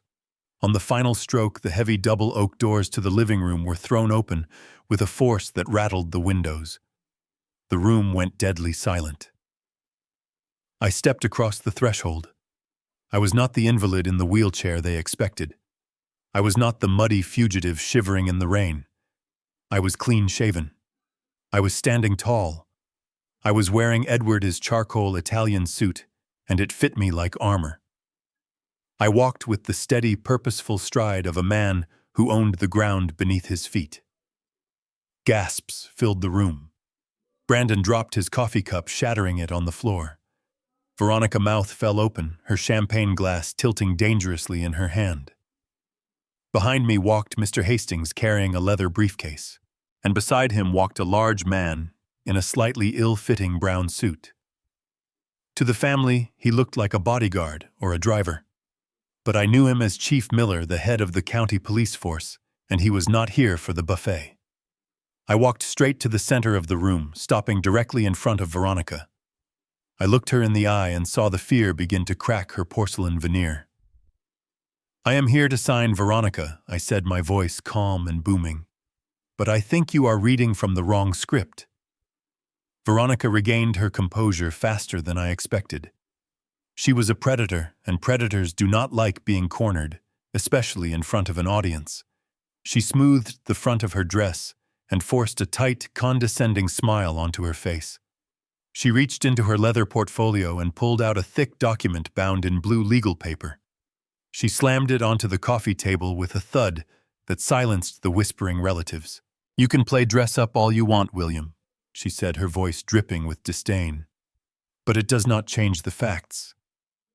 This is the last will and testament of Edward Carter, dated 3 days before his passing. It supersedes everything else. It grants full control of the estate to me." She pointed a manicured finger at the bottom of the page. "Look at the signature.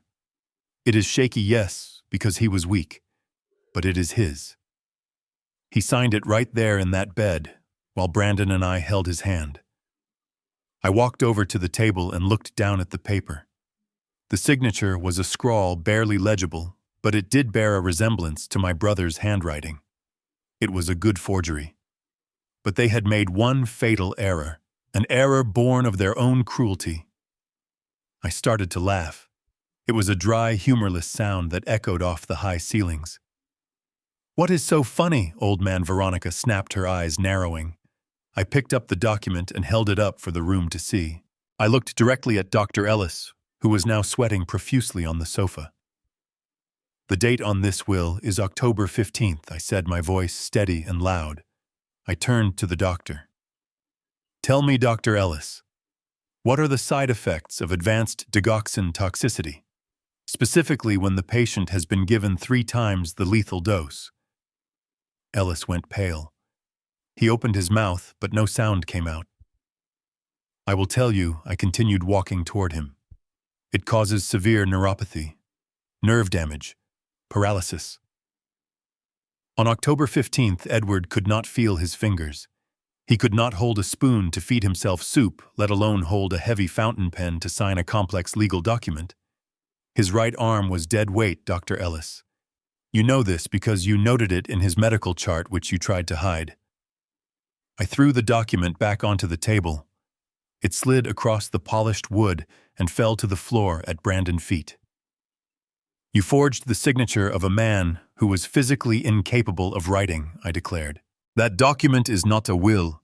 It is a confession of fraud. Liar, Veronica shrieked, losing her composure completely. She lunged forward, but Brandon grabbed her arm, holding her back. He was shaking, looking at the document on the floor, as if it were a poisonous snake. That is impossible, Brandon whispered. You said he signed it. You said you saw him sign it. I lied, you idiot, Veronica hissed at him, but the damage was done. The room was buzzing. The relatives were backing away from her. The illusion of her power was shattering. Mr. Hastings stepped forward, placing his briefcase on the table. He clicked the latches open. The sound was like 2 gunshots in the silence. Paper can be forged, Hastings said, his voice cutting through the noise. Witnesses can be bought. But Edward knew that. That is why he did not leave a paper will. Hastings pulled out a laptop and turned it to face the room. He connected it to the large television screen mounted above the fireplace. He left this. The static on the massive 60-inch television screen hissed for a second, sending a shiver through the room. Then the image cleared. A collective gasp swept through the crowd of greedy relatives like a sudden draft. There, sitting in his leather armchair wearing his favorite cardigan, was my brother Edward. He looked frail, his skin pale and papery, but his eyes were blazing with an intensity that death had not extinguished. The video was dated October 14th, just 2 days before he died. He leaned forward toward the camera lens.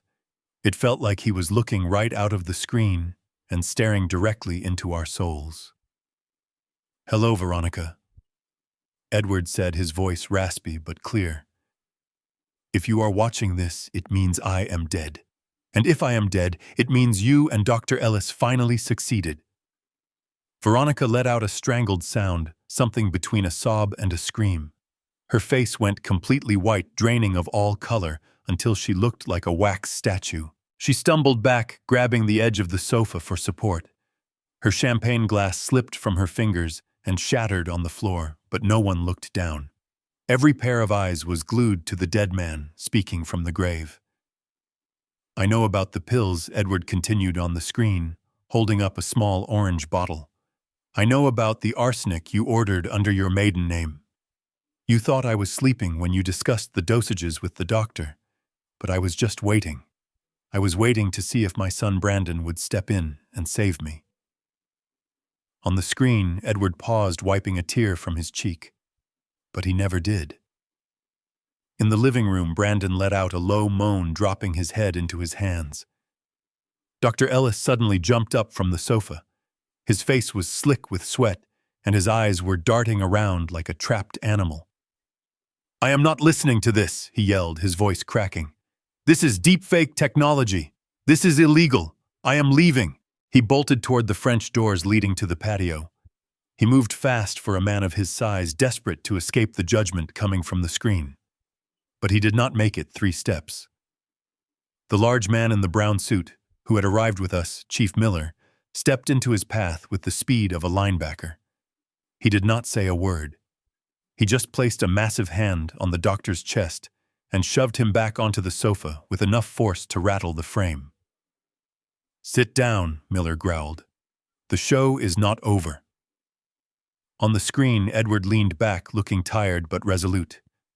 Because of your betrayal, Veronica, and because of your complicity, Brandon, I am invoking the morality clause of the Carter Family Trust. You get nothing.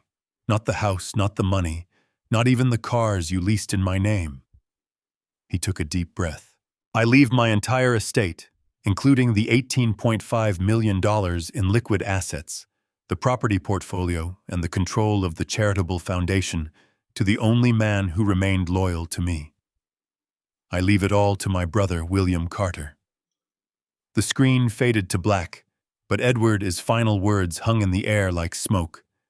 He had commanded me from the grave not just to inherit his wealth, but to weaponize it. The room was deathly quiet until the sound of sobbing broke the silence. It was Brandon, my son. The boy I had taught to ride a bike and to fish was now a grown man kneeling on the expensive Persian rug, clutching the hem of my jacket like a frightened child. "Dad, please, Brandon," wept, his face streaked with tears and snot. "You have to understand. I was forced into this. Veronica threatened to leave me. She said she would take the house and the baby. I did not want Uncle Edward to die. I was just scared, Dad. I am a victim here too." He looked up at me, his eyes pleading for salvation. He thought that because I was his father, I would melt. He thought that the bond of blood was stronger than the sin of murder. But I looked down at him, and I did not see my son. I saw the man who had watched me eat poisoned soup and done nothing. I saw the man who had called me in the woods to lure me into a trap. "Get up, Brandon," I said, my voice cold and hard as granite. "You are embarrassing yourself." "But the baby," Brandon stammered, scrambling to his feet, but still holding on to my arm. "Think of your grandson, Dad. Veronica is pregnant. That is the future of the Carter name. Even if you hate me, you cannot punish an innocent child. We need the money to raise him." I looked over at Veronica. She was standing by the fireplace, her arms crossed defensively over her chest, but her eyes were darting around the room, calculating her next move. She knew the walls were closing in, but she still thought she had one card left to play: the heir. I reached into the inside pocket of my suit. I pulled out a folded piece of paper that Hastings had printed from the decrypted files just an hour ago. It was a paternity test report from a private clinic in Switzerland dated 2 months ago. Veronica had tried to delete it, but Edward's investigator, Blackwood, had recovered it from the cloud. I slapped the paper into Brandon. His chest. "You are crying over a ghost, Brandon," I said quietly. He looked at the paper confused. "What is this?" "Read it," I commanded. "Read the results." Brandon's eyes scanned the document. His brow furrowed. Then his eyes went wide. He stopped breathing. He looked from the paper to Veronica, then back to the paper. "Subject, fetus." He read, his voice trembling. "Paternity match, 99.9%. Biological father, Dr. Samuel Ellis." The silence in the room was absolute. It was heavier than the silence of death. Brandon looked at Dr. Ellis, who was shrinking back into the sofa cushions, wishing he could disappear. Then he looked at Veronica, the woman he had killed for, the woman he had betrayed his own father for. "It is not yours, Brandon," I said, delivering the final blow. "You were never going to be a father. You were just the bank account they needed to hijack the estate. You are not a husband to her. You are a cuckold and a patsy." Brandon made a sound I will never forget. It was a low, animalistic growl that started deep in his throat. The realization shattered whatever sanity he had left. The grief on his face vanished, replaced instantly by a pure, murderous rage. He dropped the paper. He did not look at me anymore. He turned slowly toward the doctor and his wife. The sound that came out of Brandon was not human. It was the howl of a wounded animal realizing it had chewed off its own leg for nothing. He dropped the DNA test and launched himself across the coffee table, scattering the crystal vases and legal documents. He collided with Dr. Ellis with the force of a linebacker. The sofa tipped over backward, sending both men crashing to the floor in a tangle of limbs and expensive fabric. "You dirty traitor," Brandon screamed, punching the doctor in the face repeatedly. "You slept in my house. You ate my food. You smiled at me while you impregnated my wife." Dr. Ellis tried to cover his head, shrieking for help, but Brandon was possessed by a demon of pure humiliation. He wasn't just hitting the doctor, he was trying to erase him. Blood sprayed onto the white rug. The relatives screamed and scrambled toward the walls, knocking over chairs in their haste to get away from the violence. Veronica tried to intervene. "Get off him, you idiot!" she yelled, grabbing Brandon by the back of his suit jacket. "You are going to kill him!" Brandon spun around.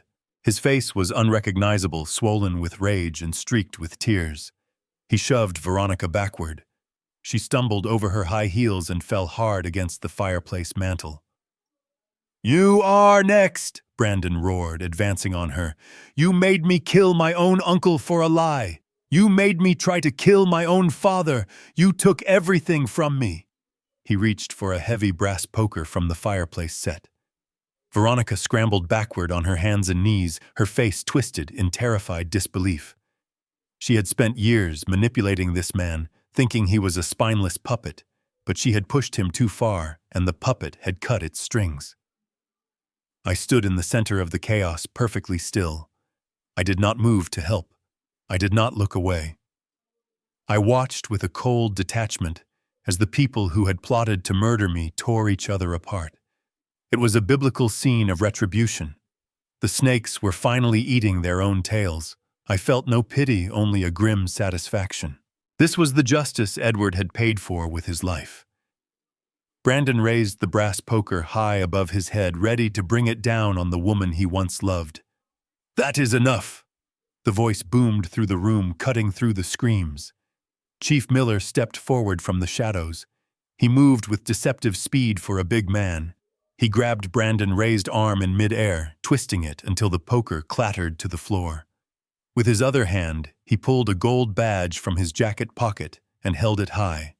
Police Miller announced his voice, commanding absolute authority. "Everyone freeze." He kicked Dr. Ellis, who was trying to crawl toward the door. "Stay down, Ellis." Two uniformed officers burst through the front door, guns drawn, securing the perimeter. The room fell into a stunned silence, broken only by Brandon, heavy breathing, and Veronica whimpering near the fireplace. Chief Miller looked around the room, his eyes landing on each of the conspirators. "Brandon Carter." "Veronica Stone and Dr. Samuel Ellis," he said, taking out a pair of handcuffs. "You are all under arrest for the murder of Edward Carter, the attempted murder of William Carter, conspiracy to commit fraud, and grand larceny. The party is over." As the cold steel handcuffs clicked shut around Veronica's wrists, the mask of the sophisticated high society wife dissolved completely. Gone was the grieving widow who lunched at the country club. Gone was the poised heiress who spoke of charity and grace. In her place stood the desperate, vicious street hustler she had always been beneath the layers of designer silk. She thrashed against the two uniformed officers, kicking her legs and screaming profanities that would make a sailor blush. Her face was contorted into an ugly snarl of pure, unadulterated hatred, and she spat in my direction, foam gathering at the corners of her mouth. "You think you won, you miserable old bastard?" she screamed, her voice raw and scratching against her throat. "You are nothing, William. You are just a placeholder. I ran this family. I kept this house standing. I will be out on bail by dinner, and I will burn this whole estate to the ground with you inside it. Do you hear me? I will finish the job myself." She tried to lunge at me, but the officers yanked her back roughly. She was no longer the lady of the manor. She was just a violent criminal in a cocktail dress.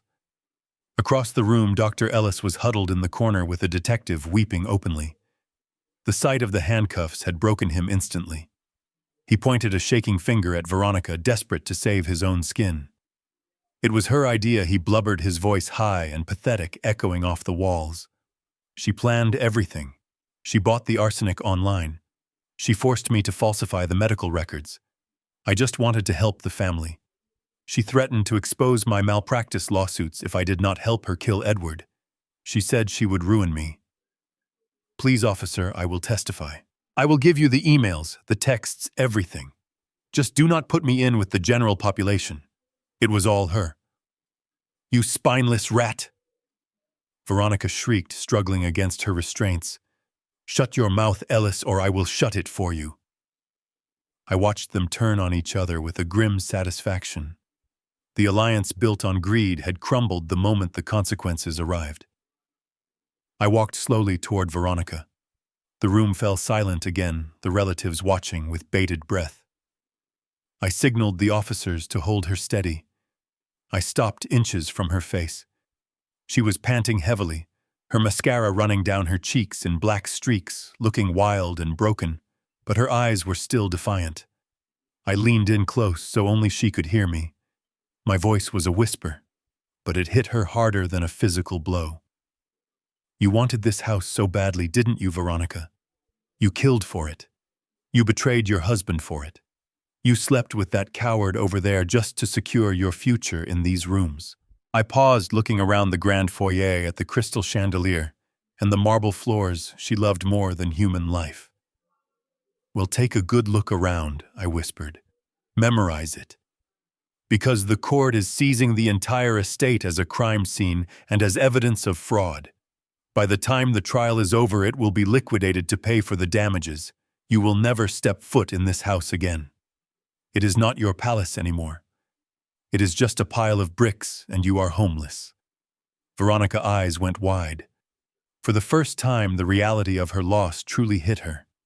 She did not scream again. She just slumped in the officer's grip, staring at the floor as they dragged her out the heavy oak doors and into the back of a waiting squad car. The visiting room at the county jail smelled of industrial cleaner and stale sweat. It was a stark contrast to the mahogany and leather of the Carter estate. I sat on a bolted metal stool, staring at my reflection in the thick, scratched plexiglass that separated the free from the condemned. 1 week had passed since the arrests. 1 week since I watched my family disintegrate. When the heavy steel door on the other side buzzed open, Brandon was led in by 2 guards. He looked terrible. The orange jumpsuit hung loosely on his frame, and his face was gaunt, covered in patchy stubble. He had lost the arrogant shine of a man who thought he was inheriting millions. Now he just looked like a frightened boy who had broken a window and was waiting for his father to fix it. He sat down and snatched the receiver from the wall, pressing it to his ear with trembling hands. "Dad, thank God you came," he said, his voice cracking through the static of the phone line. "You have to get me out of here. The public defender is useless. He says the DA is going for 20 years. They set bail at $1 million. But you have Uncle Edward's money now, right? You can post it. You can get me out today." I picked up the phone slowly. I looked at my son. Even now, sitting in a cage facing decades in prison, he was still thinking about the money. He still thought the checkbook was the solution to every problem. "I am not posting bail, Brandon," I said quietly. Brandon blinked, confused. "What? What do you mean? You have $18 million. $1 million is nothing to you. I am your son, Dad. You cannot leave me in here. It is dangerous. There are gangs in here. I am scared." I leaned forward until my forehead was almost touching the glass. "You should be scared," I said. "You helped murder your own uncle. You watched your wife poison me and you did nothing. You are not a victim, Brandon. You are a criminal." Brandon's eyes filled with tears. "I told you I was forced. It was the debt, Dad. The $450,000. If I didn't pay, they were going to kill me." I looked at him with a mixture of pity and resolve. This was the hardest thing I had ever had to do, but I knew it was the only way to save his soul, even if I lost his love. "I am not saving you," I said, my voice steady and final, "because that is the only way you will ever learn to be a man. For 35 years, I cleaned up your messes. Edward cleaned up your messes. And look where it got us. Edward is dead, and I almost died." I stood up. Brandon started to panic, slamming his hand against the glass. "Dad, wait. What about the debt? What about the gambling sharks? They will find me in here. That $450,000 debt is your problem now," I said. "You can figure out how to handle it from inside your cell. Maybe without a safety net, you will finally learn the value of a dollar and the value of a life." I hung up the phone. "No, Dad." "Please," Brandon screamed, his voice muffled by the thick glass. "Do not walk away. Do not leave me here. I am sorry. I am sorry." I turned my back on him. I could hear him wailing, pounding his fists against the barrier, begging for a rescue that was never coming. I walked toward the exit, my heart heavy as lead, but my conscience clear. I was not abandoning my son. I was finally letting him grow up. The mahogany desk in Mr. Hastings' office was wide enough to land a small plane on, but right now it was covered in stacks of legal documents that represented $18.5 million. The air conditioner hummed softly, a stark contrast to the chaos of the last week. I sat in the leather guest chair holding a heavy fountain pen, hovering over the signature line of the final trust dissolutions. Hastings watched me over the rim of his spectacles, his expression a mix of professional admiration and personal disbelief. "Are you absolutely certain about this, William?" Hastings asked, his voice quiet. "This is generational wealth. It is enough to buy a private island, enough to ensure you never have to worry about a medical bill or rent payment for the rest of your life. You are giving it all away, every single cent." I looked at the numbers on the page. To anyone else, they looked like freedom, but to me, they looked like blood. This money had turned my son into a monster. It had turned my sister-in-law into a murderer. It was not a gift, it was a cancer, and I was cutting it out before it could kill me, too. I am sure I said, my voice steady. "I do not want it, Hastings. This money is cursed. It attracts wolves, and I am too old to fight them off anymore. I have my pension. I have my truck. That is enough for me." I looked down at the breakdown we had drafted. First, I said, pointing to the first clause, $5 million goes to the Veterans Support Fund. I know what it is like to come home from a war with nightmares and empty pockets. I want this money to help men who actually fought for something, unlike my son, who fought only for greed. Hastings nodded, making a tick mark on the page. "And the bulk of the estate?" $10 million to the Seattle Home for Orphans.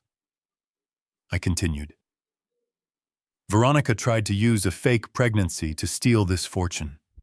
She used the idea of a child as a weapon. I want to turn that around. I want this money to go to children who actually exist, children who have no one to fight for them. Let them have the start in life that Brandon threw away. "And the remainder?" Hastings asked, tapping the final paragraph.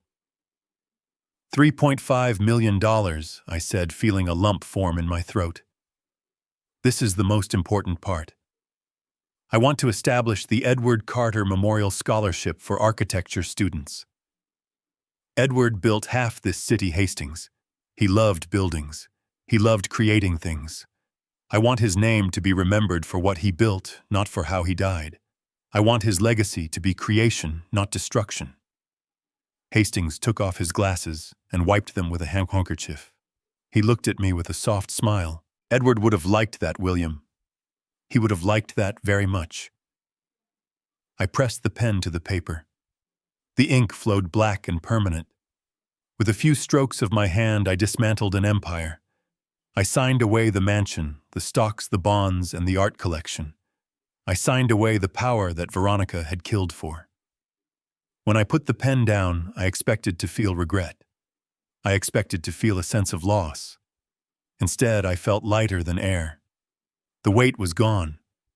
I was poor again, but for the first time in weeks, I was clean. "It is done," I said, pushing the papers across the desk.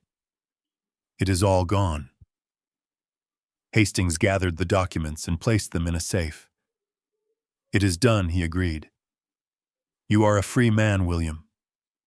I stood up and buttoned my cheap jacket. I walked to the window and looked out at the city my brother loved. The rain had stopped. The sun was breaking through the clouds. It was a good day to start over. I had one final loose end to tie up before I could truly close the book on the Carter family tragedy. I had given away the fortune and dismantled the empire, but there was one specific item that gnawed at me. It was a symbol of Veronica's vanity, a testament to her greed that she had bragged about for months before Edward died. She had placed a non-refundable deposit on a custom Porsche 911 Turbo S in a screaming shade of cherry red. She had planned to pick it up the week after the funeral, using the insurance money she thought she was guaranteed to get. I walked into the dealership wearing my old windbreaker and worn-out sneakers. The salesman looked at me with skepticism, his eyes scanning my outfit and dismissing me as a window shopper. He was the same man who had fawned over Veronica when she ordered the car. "Can I help you, sir?" he asked, his tone dripping with polite condescension. I pointed to the red beast sitting in the showroom under the halogen lights. It looked fast, even when it was standing still. "I am here for the Carter order," I said, pulling out my checkbook. The salesman blinked. "Oh, Mrs. Carter. We have been trying to reach her.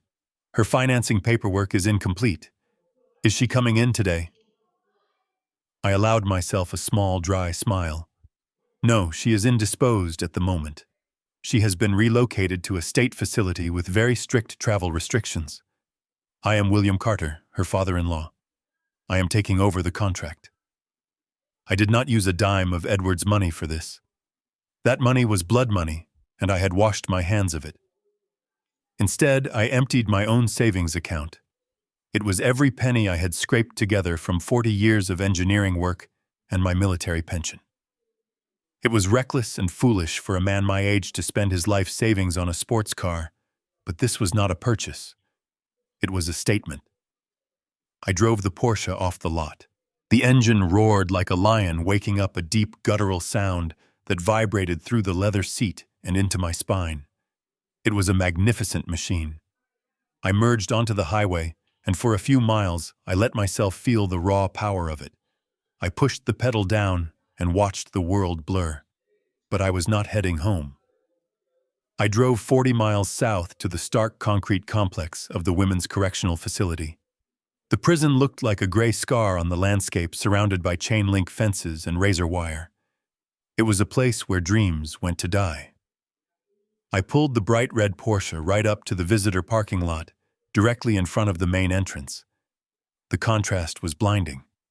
The gleaming cherry-red paint against the drab gray walls of the prison looked violent and beautiful. I rolled down the window and took out my phone. I snapped a high-resolution photo of the car with the prison guard towers clearly visible in the background. I stopped at the post office on the way back. I printed the photo and glued it to the front of a blank postcard. On the back, I took a black marker and wrote a message in clear block letters. The message was short. "The suspension is excellent, and the acceleration is breathtaking. Thank you for picking out such a wonderful color. It really turns heads. Do not worry, I will take good care of it while you are away. Thanks, daughter-in-law." I dropped the postcard into the mailbox. I knew the prison guards read every piece of mail before delivering it to the inmates. I imagined the look on Veronica's face when she sat in her cold concrete cell, eating gray mush, and held that glossy photo of her dream car, sitting just outside her cage. It was petty. It was vindictive. And as I revved the engine and drove away into the sunset, it was the most satisfying feeling I had ever known. I parked the bright red Porsche on the street below, nestled between a rusted pickup truck and a dented minivan. It looked ridiculous there, like a diamond sitting in a gutter, but I did not care. I walked up the 3 flights of stairs to my apartment, my knees popping with every step.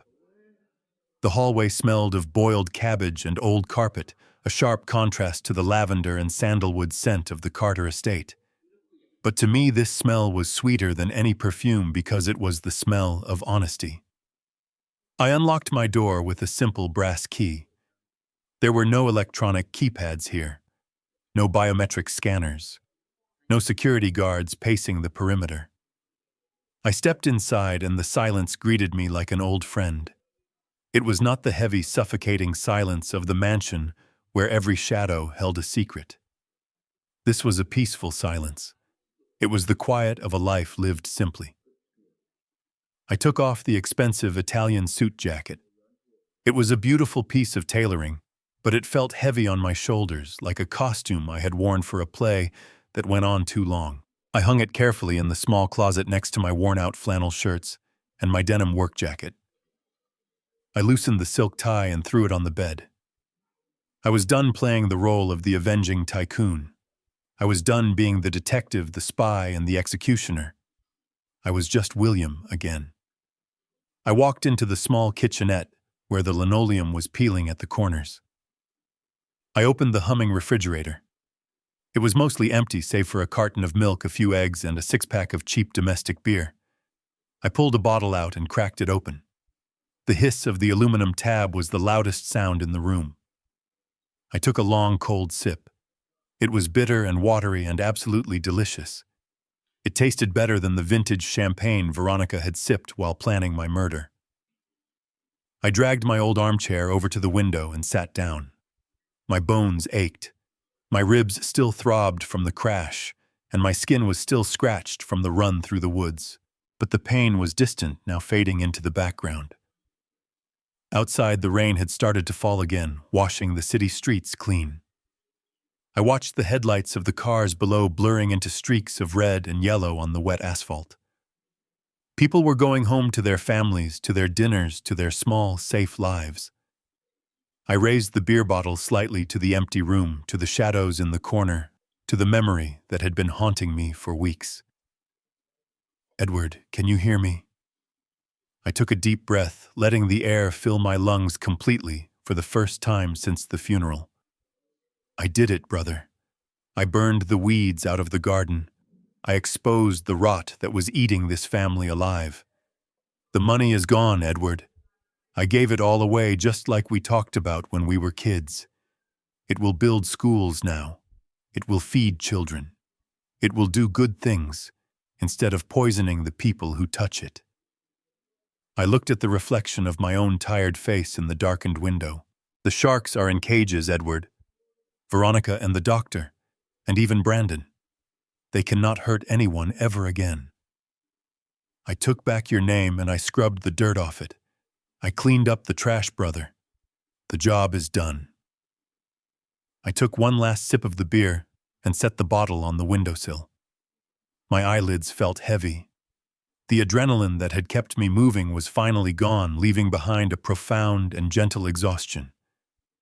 I leaned my head back against the worn fabric of the chair and closed my eyes, listening to the rhythm of the rain against the glass. Now I can finally sleep.